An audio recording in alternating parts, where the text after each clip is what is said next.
오늘 본문 말씀은 신약시대의 첫 번째 순교자인 스데반의 마지막 모습이 기록된 말씀입니다.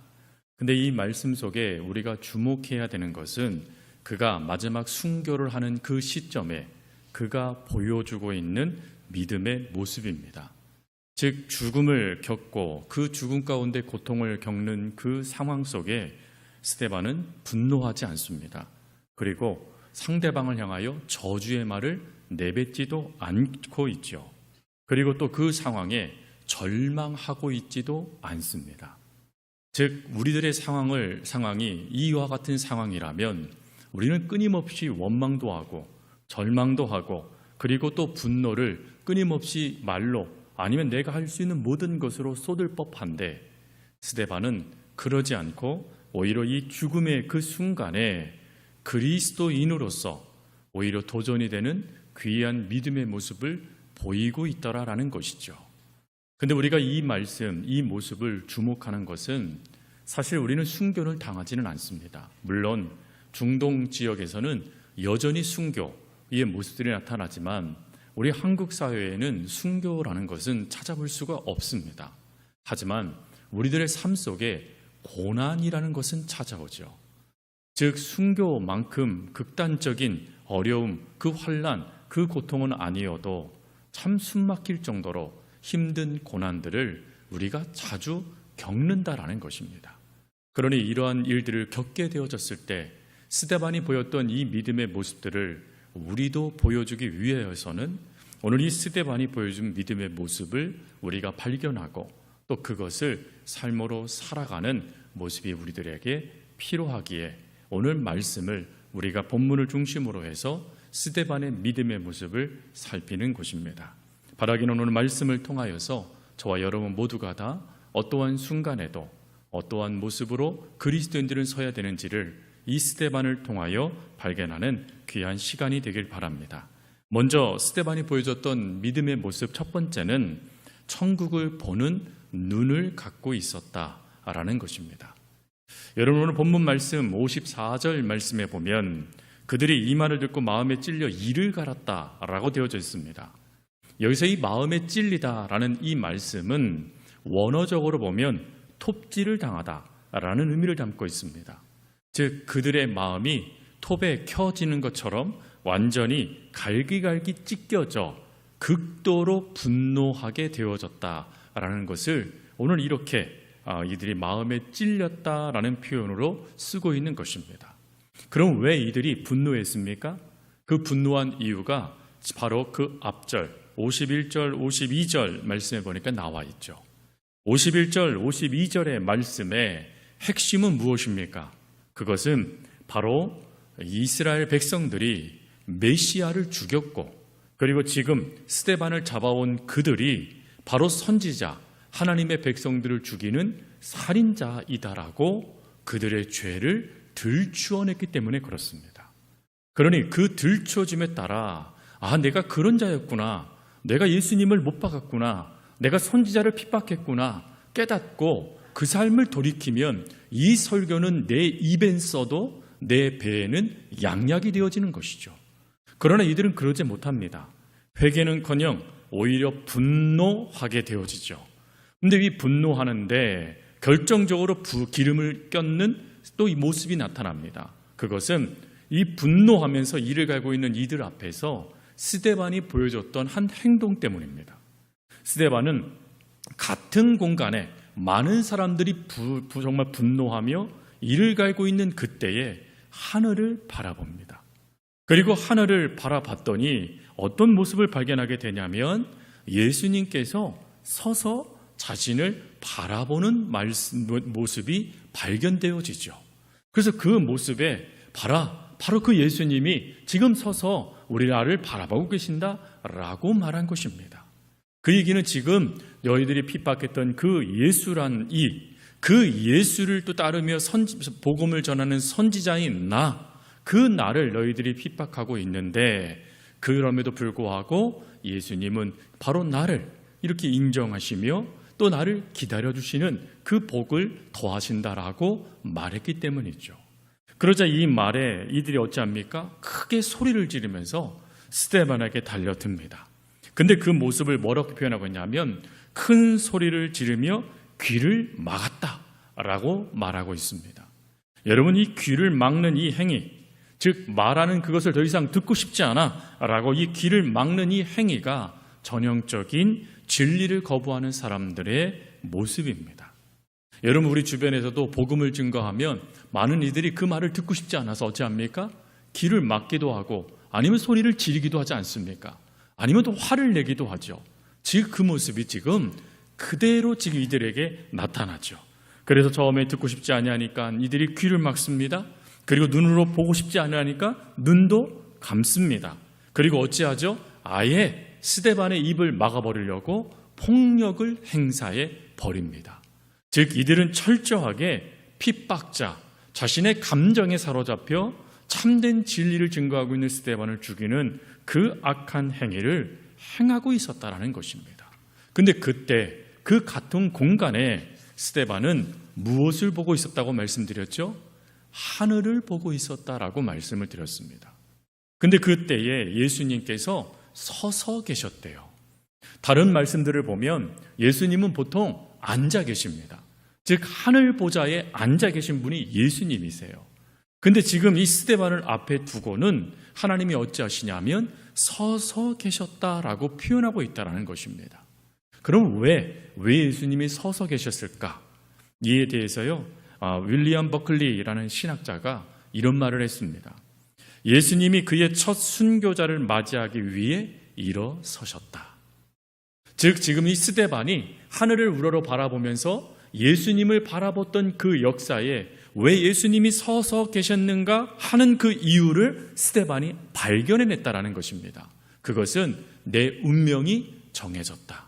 그런데 내 운명이 정해졌지만 그걸로 끝이 아니라 비록 내 삶이 여기서 마감돼도 저도 주님께서 나를 환대하시고자 기다리고 계신다라는 것을 스데반이 발견하게 된 것을 말하는 것입니다. 여러분, 우리들도 같은 공간 안에 있을 때 어떤 이는 그 속에서 하나님을 발견하는 사람이 있어요. 그런데 어떤 이는 그 같은 공간에서 사람을 보면서 분노하고 일을 가는 사람들이 있습니다. 여러분들은 어떤 삶을 살아가십니까? 우리들도 고난을 당한다라고 말씀을 드렸죠. 어려움을 우리들이 겪습니다. 의도하지 않아도요, 세상의 악한 영들은 우리를 그대로 내버려 두지 않습니다. 그래서 끊임없이 고난으로, 끊임없이 어려움으로 우리를 몰아붙여서 우리의 신앙을 포기하도록 만드는 게 이 고난의 목적이기도 해요. 그런데 그런 목적, 그런 상황에 여러분들은 무엇을 보느냐 하는 것입니다. 오늘 이 분노하는 사람들처럼 서로의 그 모습, 아니면 분노의 원인 제공자를 바라보고 계십니까? 아니면 스데반처럼 하나님을 바라보고 계십니까? 중요한 것은 여러분들이 하나님을 바라보시는 그 순간 놀라운 걸 발견하게 되실 거예요. 그게 뭐냐면 하나님도 여러분들을 바라보고 계신다라는 것입니다. 심지어 서서 여러분들을 맞이하기 위해서 기쁜 마음으로 서서 여러분들을 향하여 손을 내밀어 주고 계신다라는 것을 발견하게 될 거라는 것입니다. 여러분, 이러한 모습, 그리고 눈을 들어 하나님을 바라보는 이런 믿음의 모습, 우리들에게도 너무 중요하죠. 여러분, 코리 텐 붐 여사의 일화를 쭉 읽다 보면 이 눈을 들어 하늘을 본다, 그리고 하나님의 뜻을 깨닫는다라는 것에 대한 이런 예가 담아져 있습니다. 어느 날 그 언니 배 씨와 함께 그래도 성경을 좀 읽으면서 시간을 보내고 있는데 수용소 안에서요. 근데 빈대가 너무 많아서 그 수용소 안에서 말씀을 보고 예배를 드리고 하는 이것이 오히려 곤욕처럼 느껴졌다라는 겁니다. 근데 어느 날 언니 배 씨가 데살로니가 전서 5장 18절을 읽기 시작했답니다. 여러분, 데살로니가 전서 5장 18절이 뭐죠? 항상 감사하라라는 말씀이에요. 즉 범사에 감사하라라는 말씀이 그 말씀인데, 그 말씀을 딱 읽고는 언니가 이렇게 얘기하더라는 겁니다. 하나님께서 어떤 순간에도 감사하라 했으니 우리는 비록 빈대가 많아도 감사할 수 있어야 됩니다 라고 말을 했다라는 거예요. 이때 코리 텐 붐 여사는 그 말을 무슨 말인지 이해가 안 되더라는 거예요. 왜요? 빈대가 너무 많아요. 매일마다 피를 빨려요. 그리고 온몸에 상처투성이에요. 매일 긁어도 그 가려움을 해결할 길이 없어요. 그런데 어느 순간 놀라운 은혜를 발견하게 됐다라는 거예요. 그게 뭐냐면 바로 이 수용소 그 공간에 더 이상 독일 그 군인들이 찾아오지 않더라는 거예요. 즉 빈대가 가득하니까 그 빈대 옮을까 봐 아예 독일 군인들이 들어와 보지도 않고 바깥에서만 명령하는 그런 일들이 발생되더라는 겁니다. 그 결과 하나님을 온전히 예배할 수 있는 그 은혜가 그 시간 동안 주어졌다라는 거예요. 그러면서 그분은 이런 말을 했습니다. 비록 빈대가 우리의 삶을 지옥처럼 만들어도 하나님을 바라보고 감사했더니 하나님께 예배할 수 있는 자유를 주셨다. 즉 그 상황 속에서는 도무지 어떤 것도 할 수 없어요. 어린 코린테 부음 여사에게는 빈대밖에 보이지 않았어요. 그러나 언니가 하나님을 바라보는 모습을 보여주자 그 모습이 이해되지 않았지만 후에 깨닫게 되어지니 비록 이러한 힘듦의 어려움이 나타나도 하나님을 바라보고 하나님을 의지하기 시작하면 하나님께서 이 모든 상황 속에서도 역사하시는구나 하는 것을 깨닫게 됐다라는 것입니다. 성도 여러분, 이 말씀은 여러분들이 천국을 바라보는 눈을 가졌기에 현실을 부정하라는 말씀이 아니에요. 여전히 현실은 어려울 수 있어요.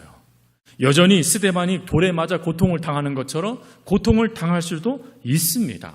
그러나 중요한 건 그 고난, 그 고통 너머에 하나님의 영광이 있다는 것이에요. 즉 하나님께서는 오늘 우리들을 고난을 부정하라라고 말씀하지 않고 그런 고난 속에서도 하나님을 바라보는 믿음의 눈을 가져라라고 말씀하고 계신다라는 것이에요. 그러니 바랍니다. 여러분들이 정말 힘들고 어려운 일이 발생됐을 때 그 순간에 매몰되지 마시고 그걸 뛰어넘어 역사하시는 하나님을 바라보는 영적인 눈이 열려질 수 있기를 바랍니다. 분명한 것은 골로새서 3장 1절 2절에 이에 대해서 이렇게 말씀하고 있어요. 그러므로 너희가 그리스도와 함께 다시 살리심을 받았으면 위의 것을 찾으라.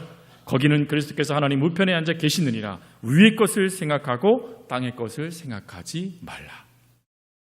네, 지금 어려움을 당하는 이것 바라보지 말고 그 너머 역사하시는 하나님 바라보고 믿음으로 나아가라. 하나님 말씀하시는 거예요. 여러분 분명한 것, 상황을 바라보면 여러분들은 끊임없이 절망하실 거예요. 그러나 믿음을 가지고 그 힘든 순간에 하늘을 바라본다면 여러분들은 깨닫게 되실 거예요. 이것이 과정이구나. 그리고 이것은 저주가 아니구나. 그리고 이것은 절망이 아니구나. 하나님이 또다시 역사하시는 은혜의 통로이구나 하는 것을 발견하게 되신다라는 것입니다. 그래서 사랑하는 성도 여러분, 우리가 스데반을 통해서 바로 이것을 제일 먼저 배울 수 있어야 된다라는 것이죠. 그리고 두 번째 또 우리가 배워야 될 게 있습니다. 그것은 참 어려운 말씀을 드려요. 용서의 마음을 배울 수 있어야 된다라는 것입니다. 오늘 스데반이요, 두 가지의 기도 제목을 하나님 앞에 올립니다. 첫 번째 기도는 무엇이요? 첫 번째 기도는 주 예수여 내 영혼을 받으시옵소서라고 하며 나의 마지막을 하나님께 의탁하는 기도를 하나님께 드립니다. 이 기도는 놀랍게도요, 예수님께서 누가복음 24장 46절에 하신 말씀, 아버지여 내 영혼을 아버지 손에 부탁하나이다 라는 말씀과 동일합니다. 즉 예수님의 기도문을, 마지막 그 기도문을 지금 스데반이 똑같이 고백하고 있다는 것입니다. 근데 여기서 끝나도 참 대단한 믿음이야 하겠지요. 근데 스데반은 여기서 끝나지 않고 예수님의 두 번째 기도를 언급을 해요. 예수님이 누가복음 23장 34절 말씀에 보면 이렇게 기도하지 않습니까? 아버지, 저들을 사하여 주옵소서. 자기들이 하는 것을 알지 못함이니이다 라고 예수님께서 기도하지 않습니까? 그 기도를 스데반이 똑같이 기도합니다. 주여 이 죄를 그들에게 돌리지 마옵소서. 근데 여기서 여러분 돌리다 라는 이 단어가 헬라어로 스테세스라는 단어인데, 이 스테세스라는 단어는 계산하지 않다, 돌리지 마옵소서가 계산하지 마옵소서라는 의미를 담고 있어요. 즉 계산하지 말라. 지금 내가 당하는 이 고난을 하나님 셈하셔서 그에게 갚지 말아주세요 마옵소서라는 의미가 바로 돌리지 마옵소서라는 의미입니다. 그래서 한 신학자는 이거를 이렇게 표현했어요.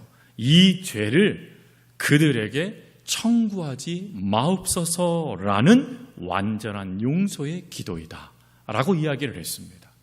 즉 지금 나는 그를 용서할 수가 없죠. 지금 내가 억울하게 돌에 맞아 죽고 있어요.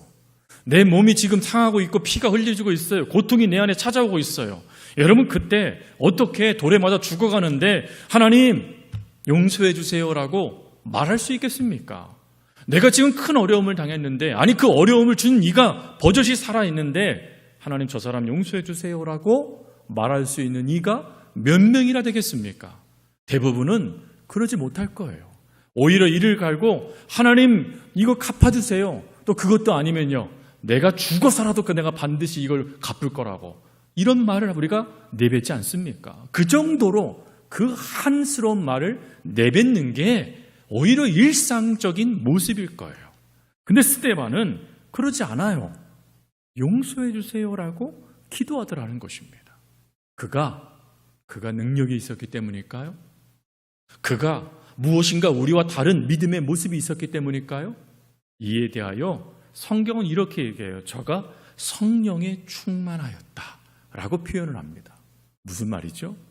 그에게 능력이 있어서 그가 용서한 게 아니라는 거예요.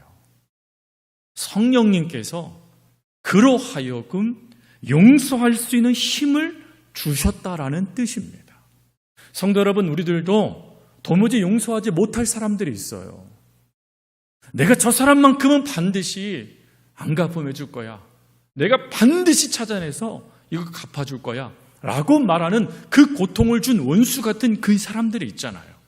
근데 그 사람을 향하여서 우리가 어떻게 용서를 이야기할 수 있어요? 나는 용서받지 못했어요. 근데 어떻게 내가 용서할 수 있겠습니까? 인간의 힘으로는 불가능한 거죠. 하지만 성령님께서 초자연적으로 우리의 삶에 역사하셔서 용서하는 사람이 되도록 만들어주신다는 걸 말하는 것입니다. 여러분 조금 전에 제가 코린테 분 여사 이야기를 드렸잖아요. 근데 이 코린테 분 여사도 똑같은 일을 겪습니다. 그가 많은 사람들에게 정말 증거하며 복음을 증거하는 그런 집회들을 참 많이 이끌었습니다. 근데 한 집회에 자신의 언니를 집요하게 괴롭혔던 그 독일 군인이 찾아온 거예요. 그리고는 그에게 찾아와서 코린테 분 여사에게 손을 딱 붙잡고는 이렇게 얘기했답니다. 당신이 말한 것처럼 하나님이 우리의 죄를 용서하신다고 말씀하시니 감사합니다. 저를 용서해 주시겠습니까? 라고 이야기했대요. 여러분 어떠세요? 괴롭힘만 당하는 게 아니라 실제로 죽임도 당했다라면 용서할 수 있으시겠어요? 죽임 이거는 너무 크니까 그 사람이 여러분들의 재산을 다 빼앗아가 버렸어요. 사기쳐서 다 가져가 버렸어요. 용서할 수 있으세요? 용서할 수 없죠. 우리 솔직해지셔야 돼요. 불가능합니다, 그거. 근데 그때 이분이 이런 얘기를 했어요. 그 순간이 내 인생에서 가장 긴 시간이었다. 나는 용서에 대해 강연했지만 정작 내 자신은 용서할 수 없었다. 라고 이야기했어요. 즉 하나님의 은혜의 복음을 증거하는 그도 용서를 구하는 일을 도무지 용서할 수 없는 현실을 자신이 겪은 거예요. 근데 그때 이 코린테 분 여사가 이렇게 기도했대요. 예수님, 저는 그를 용서할 수 없습니다. 그러나 당신이 저를 통해 용서해 주세요. 라고 기도하셨대요. 그리고 손을 딱 내밀어 그 사람의 손을 딱 잡는 순간 놀랍게 그 코린테 분 여사의 손을 통해서 예수님의 사랑이 흘러 들어가 그를 진심으로 용서하는 은혜를 겪게 됐다라고 그 일화에 기록해 놓고 있습니다. 사랑하는 성도 여러분, 용서의 비밀은 바로 여기에 있습니다. 용서 우리가 하는 게 아니에요. 용서는 하나님께서 우리를 통해서 하시는 거예요. 그렇다면 지금 우리가 절대 놓지 못하고 붙잡고 있는 그 용서하지 못하는 그를 용서할 수 있는 힘은 내 안에 없으니 그를 용서해달라고 기도는 우리가 할 수 있어야 됩니다. 그랬을 때 놀라운 것은 우리를 통하여서 그 용서가 그 사람을 살리는 은혜가 되어져요. 여러분, 그 은혜를 성경은 이렇게 표현하죠. 마지막 절 58절 말씀해 보니까 증인들이 옷을 벗어 사울이라는 청년 발 앞에 두니라. 여러분, 청년 사울이 누굽니까?